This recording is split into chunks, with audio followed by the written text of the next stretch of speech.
காலை வணக்கம். எமது அன்பார்ந்த தமிழ் சொந்தங்களே, நீங்கள் கடந்த 2 மாதங்களாக பார்க்கலாம், இஸ்ரேலும் அமெரிக்காவும் ஈரானில் செய்யும் அட்டூழியங்களை.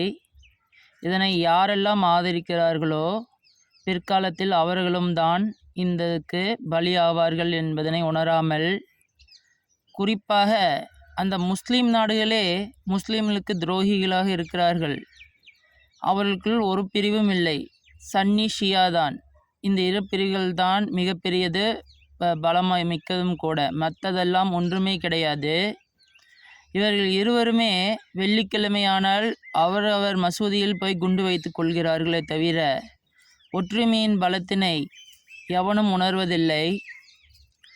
காரணம் நீங்களே தெரிந்து கொள்ளலாம். அதாவது, யார் எதனை சொன்னால் என்ன, மதம் என்ன சொல்கிறது, அன்பைத்தான் குறிக்கிறதே தவிர அநீதிகளை குறிப்பதில்லை. ஆனால் இவர்கள் இருவருமே கடவுள் என்ற போர்வையில் இருவருமே அடித்து கொள்கிறார்கள். இதனை நீங்கள் நன்கு உணர்ந்து பாருங்கள்.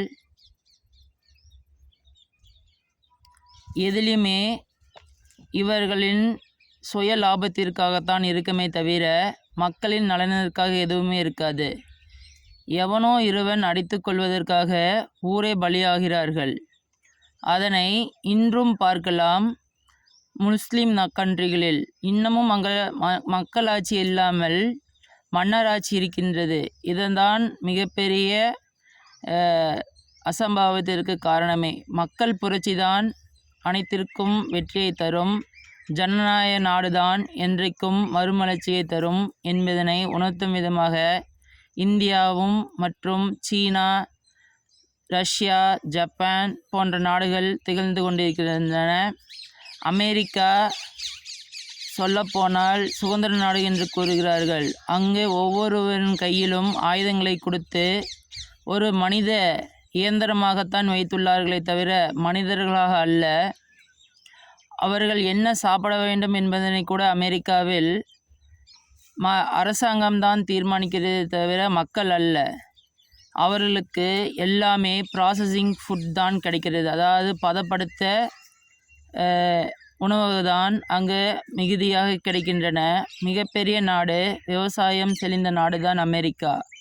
ஆனால் அங்கிருக்கும் முற்போக்குத்தனமான அரசியல் காரணமாக பல நோய்களை உண்டாக்கின்றன. அதற்கு மருந்தும் அவர்களே உருவாக்கிறார்கள். இதனை உண்டு மீண்டும் மீண்டும் நோயாளிகள் தான் ஆகிறார்கள். இதனை உலகம் முகட்டும் புகட்ட வேண்டும், நாமல் மிக பெரும் லாபம் பெற வேண்டும் என்பதனையே நோக்கமாக கொண்டு அமெரிக்கா செயல்படுகிறது. இதனையே இஸ்ரேலும் பின்பற்றுகிறது. ஆனால் இதனை முறியடித்தது ஈரான் தான். அவர்கள் ஈரானில் சில போராட்டங்களை கண்டு மக்கள் எழுச்சி உற்றனர். நாடு துண்டாகப்படும், நாம் அங்கு சென்று அங்கிருக்கும் ஆயுள் வளங்களை கொள்ளையடித்து கொள்ளலாம், மினரல்களை கொள்ளையடித்து கொள்ளலாம் என்று நினைத்ததற்கு பேரிழியாக அங்கிருக்கும் மக்கள் ஒற்றுமையுடன் செயல்பட்டதன் காரணமாக இன்று ஈரான் காக்கப்பட்டது. ஈரானில் குண்டுகள் விழுந்து அழிக்கப்படலாம், அதுக்கு வெறும் கட்டடங்கள் தான். மக்கள் சக்தி தான் மிகப்பெரியது.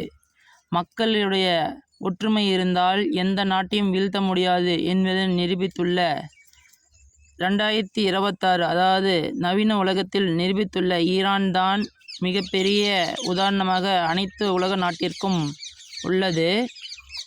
இதனை நமது இந்திய மக்களும் உணர்ந்திருப்பார்கள். அரசாங்கம் ஒரு சில தீயது போன்று தோன்றலாம், ஆனால் இன்றளவும் நம்ம இந்திய அரசாங்கம் செயல்படுவதற்கு ஜனநாயக நாடு என்று நமது பலதரப்பட்ட மொழிகள் உள்ளன, பலதரப்பட்ட ஜாதிகள் உள்ளன, பலதரப்பட்ட மதங்கள் உள்ளன. இது போன்ற ஒரு நாடு நீங்கள் எங்கு சென்றாலும் பார்க்க முடியாது. இதனை இந்தியாவில் மட்டுமே பார்க்க முடியும். அதாவது இந்தியாவில் பிறந்ததற்கு நீங்கள் ஒவ்வொருவரும் மகிழ்ச்சி அடைய வேண்டும். அரசியல் கட்சிகளில் இருக்கும் சில தவறுகள் மக்களுக்கு விரோதமாக தெரியலாம், ஆனால் இங்கிருக்கும் மக்களின் ஒற்றுமைதான் பலம். இதனால்தான் எவனுமே நம்மளை தாக்குவதற்கு அஞ்சுகின்றனர். சீனாவே நம்மளை பார்த்து பிரமிப்படுகிறது. ஏன், ரஷ்ய அதிபர் இந்தியாவுக்கு வந்த பொழுது இதனை பெருமிதமாக தெரிவித்தார். உலகத்தில் எந்த நாட்டிலுமே இந்த அளவுக்கு மொழிகளும் மதங்களும் ஜாதிகளும் உடைய நாட்டினை அவர்கள் யாரும் கண்டிருக்க மாட்டார்கள். அது இந்தியாவில் பார்க்க முடியும். இந்த ஒற்றுமைதான் அனைத்திற்கும் ஒரு முன்னுதாரணமாக இருக்கிறது. இதனை ஈரான் செய்து காட்டியுள்ளனர். ஈரான் மக்களுக்கு இந்தியர்கள் எவ்வளவு ஆதரவு தெரிவித்தனர் என்று பார்க்கலாம். நமது அரசாங்கம் கூட தயங்கின. ஆனால் மக்களின் ஒற்றுமையின் பலத்தினால் ஈரான் நமது நாட்டிற்கு ஆயிலை எந்த தங்கு தடையில்லாமல் அனுப்பி கொண்டிருக்கிறது இது நாள் வரை.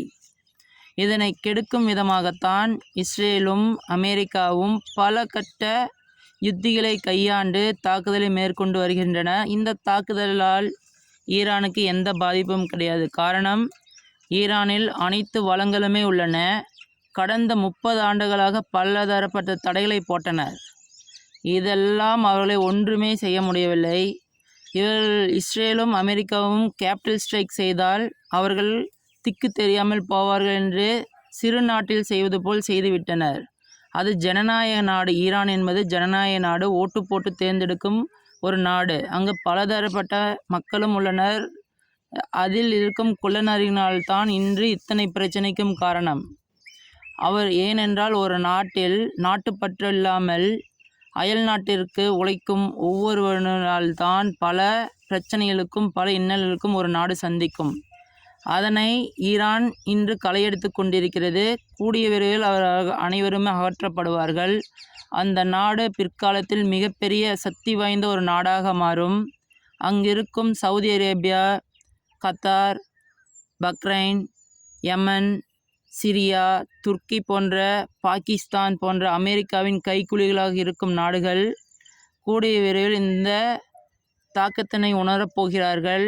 இந்த போர் முடிந்தாலும் இந்த மக்கள்தான் பாதிக்கப்படுவார். ஈரானியர்கள் முன்னேறி விடுவார்கள். காரணம், அவர்களின் ஒற்றுமை கண்டு அமெரிக்காவும் இஸ்ரேலுமே அஞ்சிவிட்டது. பல பொய்களை பல பிதற்றங்களை பிதற்றுகிறார்கள்.